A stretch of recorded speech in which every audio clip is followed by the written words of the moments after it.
Students, we were on the chapter The Soyuz flight to the International Space Station, and I told you last time, and हमने आपको ये बताया था कि जब वो फ्लाइट करने लगा तो उसने विंडोज़ को खोला, क्लोज किया ताकि वो क्या करें कि वहाँ से क्लोज इसलिए किया क्योंकि सनलाइट आ रहा था और क्या हो रहा था उसके अंदर, ताकि वो जो स्क्रीन के ऊपर रीडिंग्स आ रही थी उसको इजीली रीड कर सके। The ascent continued from just under 9 minutes when the engine shut down and were weightlessness। और फिर ये असेंडिंग थी, जो ऊपर उड़ने चढ़ने का प्रोग्राम था, 9 मिनट तक चला। उसके बाद इंजन बंद हो गया और ये लोग वेटलेस की कंडीशन में आ गए, भारहीनता की कंडीशन में आ गए। The view from the orbit was terrific. Orbit से जो हमारी पृथ्वी की ऑर्बिट यानी कक्षा से जो व्यू दिख रहा था, दृश्य दिख रहा था, वो बिल्कुल डरावना था। But we would have to wait to enjoy it. लेकिन हम लोगों को उसे एंजॉय करने में, हमें उसे इंतज़ार करना था कि हम उसको कैसे एंजॉय करें। Okay, but we would have to wait to enjoy it. लेकिन हमें उसको मनोरंजक बनाने के लिए इंतज़ार करना था। As soon as we arrived, और जैसे ही हम पहुँचे, pressure check of the spacecraft needed to be done. Spacecraft का जो प्रेशर था चेक करना, उसको किया गया। To make sure we did not have a leak, ये जानने के लिए कि हम लोगों का जो है यान में कोई लीकेज नहीं हुई है, एयर लीकेज नहीं हुई है। The flight control system was tested to make sure that we could perform the orbit manoeuvres and docks with the International Space Station. जो फ्लाइट कंट्रोल सिस्टम था उसको टेस्ट किया गया, ये श्योर करने के लिए, ये सुनिश्चित करने के लिए कि we could perform the orbit maneuvers।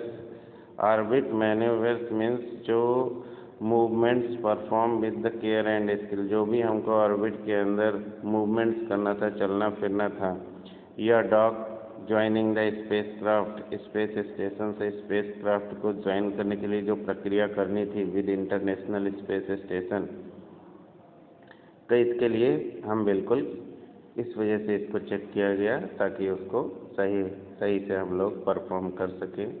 Everything was checked out perfectly, सब so we continued with the flight plan, और सभी चीज़ें बिल्कुल परफेक्टली चेक की गई ताकि हम अपनी फ्लाइट के साथ जो प्लान था हमारा उसको सक्सेसफुली कर सकें।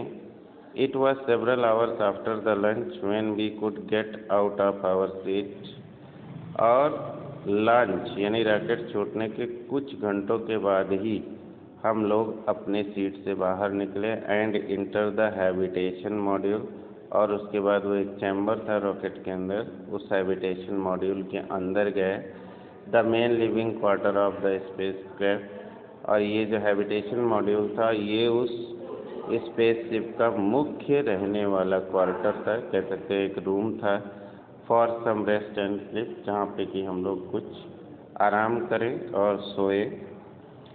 Although small, the space craft had all the essential of living comfortably, जबकि ये छोटा सा स्पेस क्राफ्ट था लेकिन वहाँ पे जीने के लिए, आराम से रहने के लिए सारी आवश्यक वस्तुएं थीं।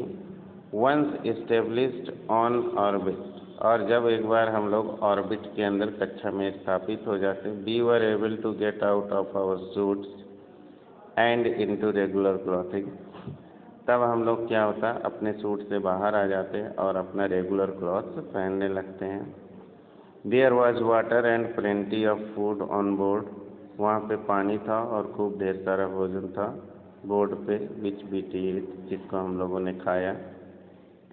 There were some fresh apple and oranges too, वहाँ पे कुछ ताज़े सेब और ऑरेंज भी थे। Everybody had a sleeping bag, सभी लोगों के पास सोने वाला एक बैग था। There were 3 windows in the Soyuz, हमारी सोयूज़ में, जो कि उस स्पेसशिप का नाम है।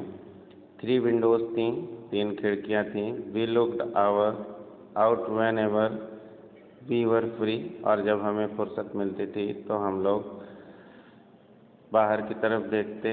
This gave us a sweeping view of the earth every 2 minute और सो, और इसकी वजह से हमें हर 2 मिनट के बाद हमारी अर्थ का view of the earth forming a curve shape, sweeping view की एक गोल गोल पृथ्वी का शेप हर 2 मिनट के बाद हमको दिखता था। You could actually lie down on the upper hatch of the habitation module.